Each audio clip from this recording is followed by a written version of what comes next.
Marie, une jeune mère de Port-au-Prince en Haïti, serrait son fils dans ses bras alors que leur avion atterrissait à Miami. Des larmes lui montaient aux yeux, un mélange de soulagement et d'appréhension. La violence des gangs avait ravagé leur quartier, rendant la vie insupportable. La peur constante pour la sécurité de son fils était devenue trop lourde à porter.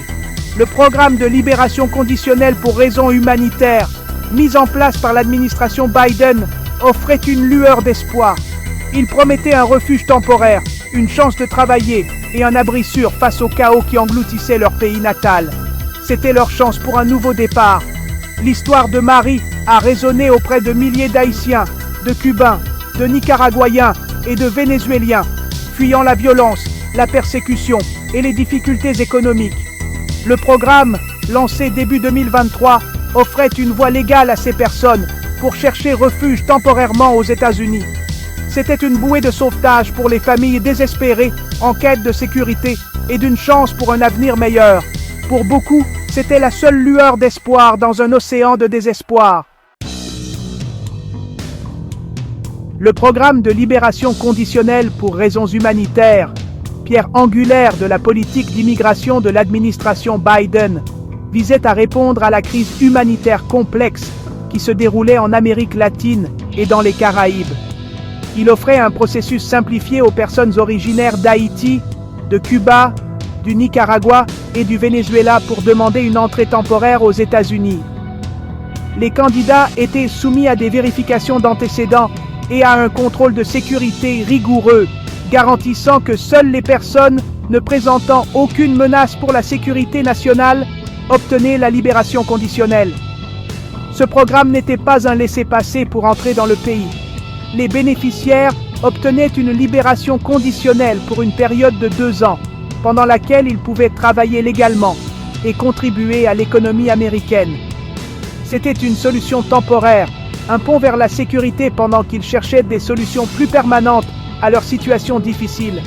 Le programme incarnait l'esprit de compassion américain et offrait une bouée de sauvetage à ceux qui en avaient le plus besoin. Cette bouée de sauvetage a été brutalement coupée en janvier 2025.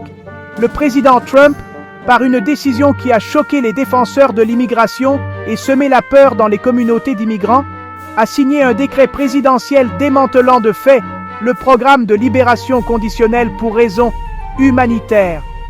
Le décret, invoquant des préoccupations liées à la sécurité nationale et au contrôle des frontières, a interrompu les nouvelles demandes et jeté l'incertitude sur le sort de ceux qui avaient déjà obtenu la libération conditionnelle.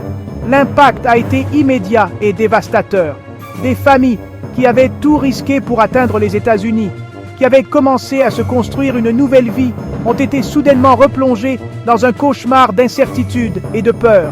La promesse de sécurité s'est évaporée du jour au lendemain, remplacée par la menace imminente d'expulsion et le chagrin des rêves brisés. Haïti, déjà aux prises avec une crise humanitaire complexe alimentée par l'instabilité politique, la violence des gangs et les catastrophes naturelles, subit le plus gros du contre-coup de ce revirement politique. Les ressortissants haïtiens, qui constituent la majorité des bénéficiaires de la libération conditionnelle pour raisons humanitaires, sont maintenant confrontés à la sombre perspective de retourner dans un pays au bord du gouffre. Jean-Pierre, père de 2 enfants qui a fui la violence des gangs à Port-au-Prince, est arrivé à Miami avec sa famille dans le cadre du programme de libération conditionnelle il y a quelques mois seulement. Il a trouvé du travail comme ouvrier du bâtiment, envoyant de l'argent chez lui pour subvenir aux besoins de ses parents âgés et offrant à ses enfants un semblant de normalité. Aujourd'hui, son monde s'écroule. L'idée de retourner en Haïti, où sa vie et celle de ses enfants seraient constamment en danger, le remplit d'une terreur inimaginable. Section 5. Une rapatriation coûteuse. Les ramifications économiques de ce changement de politique sont considérables. Les expulsions massives ont un coût élevé. Les coûts associés aux appréhensions, à la détention, aux procédures judiciaires et au transport sont importants, ce qui pèse lourdement sur l'argent des contribuables. De plus, l'économie américaine bénéficie grandement des contributions des travailleurs immigrés. De nombreux bénéficiaires de la libération conditionnelle occupent des postes essentiels dans des secteurs connaissant des pénuries de main-d'œuvre, tels que l'agriculture, la construction et l'hôtellerie. Leur expulsion forcée pourrait aggraver ces pénuries, perturbant les entreprises et freinant la croissance économique. Section 6. Face à une catastrophe humanitaire. Au-delà des implications économiques, se trouve une préoccupation plus profonde et plus importante, le coût humain.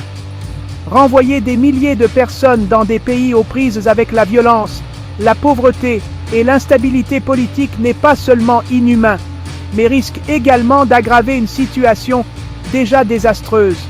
Haïti en particulier manque d'infrastructures et de ressources pour absorber un afflux important de rapatriés. Le pays a déjà du mal à subvenir aux besoins de ses citoyens, et le retour soudain de milliers de personnes pourrait submerger ces systèmes déjà mis à rude épreuve, ce qui pourrait entraîner une instabilité et des souffrances accrues. Section 7. Naviguer dans les limbes juridiques. L'arrêt brutal du programme de libération conditionnelle pour raisons humanitaires a créé un bourbier juridique, laissant de nombreux bénéficiaires dans une situation précaire. Des poursuites judiciaires contestant la légalité du décret présidentiel sont en cours, mais le processus judiciaire est long et l'issue incertaine.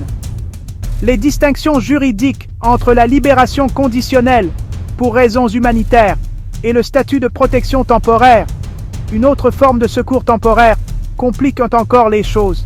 Bien que les deux offrent une protection temporaire, ils ont des critères d'éligibilité et des voies légales de renouvellement différents. L'incertitude entourant ces programmes laisse de nombreux migrants dans le désarroi et la vulnérabilité. Section 8. Déchiré par la peur. Le coût humain de ce revirement politique va bien au-delà de la menace d'expulsion. Les familles vivent dans la peur constante des descentes de l'ICE, leur vie perturbée par la menace constante de séparation. Les enfants, en particulier ceux nés aux États-Unis, qui sont citoyens américains, sont confrontés au traumatisme inimaginable d'être séparés de leurs parents ou déracinés de leur foyer. Le coût émotionnel et psychologique est incommensurable. L'anxiété, la dépression et le syndrome de stress post-traumatique sont répandus dans les communautés touchées. La peur et l'incertitude constante érodent leur sentiment de sécurité et de bien-être, laissant des cicatrices durables sur les individus, les familles et les communautés. Section 9. Un appel à la compassion. La décision de démanteler le programme de libération conditionnelle pour raisons humanitaires n'est pas seulement un changement de politique, c'est un choix moral. Cela reflète un recul par rapport à la longue tradition américaine d'offrir un refuge à ceux qui fuient la persécution et recherchent une vie meilleure. En tant que nation, nous devons exhorter nos élus à reconsidérer cette politique et ses conséquences dévastatrices. Nous devons exiger des solutions humaines et compatissantes qui respectent la dignité et les droits de tous les individus, quel que soit leur statut d'immigration. Ne tournons pas le dos à ceux qui viennent sur nos côtes en quête de sécurité et d'une chance de contribuer à notre société. Choisissons la compassion plutôt que la cruauté, l'espoir plutôt que le désespoir.